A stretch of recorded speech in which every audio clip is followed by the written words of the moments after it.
It was ahead of an emergency protest condemning the bombing of a hospital in Gaza. Now, while Israel vehemently denies blame, groups still hold the country responsible. Nate Rogers joins us with details. Nate?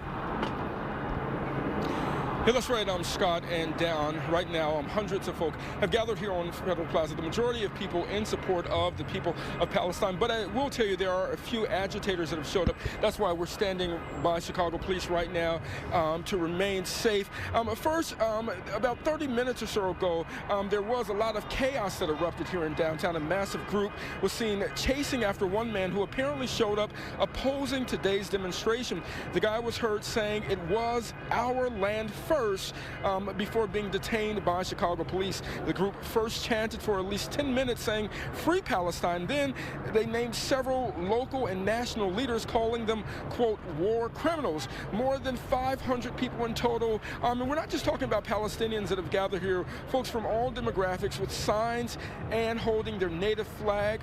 We did speak to a few Palestinians over the last hour or so who just talked about understanding their history, wanting fairness, accountability, and balance on both sides. Now, this rally here began, I want to say, about 4:30, 4:45 or so, and it did take Chicago police at least 10 to about 20 minutes just to get the crowd together. As I said, there were a few agitators that were somewhat causing an uproar right now. As I speak, there are a few folks up on the stage that are speaking to this growing crowd of people, but we've been told that there are supporters from all over the state that have come here to rally. We're not sure just yet once this rally ends, if they're going to take to the streets. But again, dozens of Chicago police are here to make sure that this rally continues to go in an orderly fashion. We'll continue to keep you updated on air and online as more of the situation here develops. That is the latest here in downtown Chicago, outside the Dirksen Federal Plaza.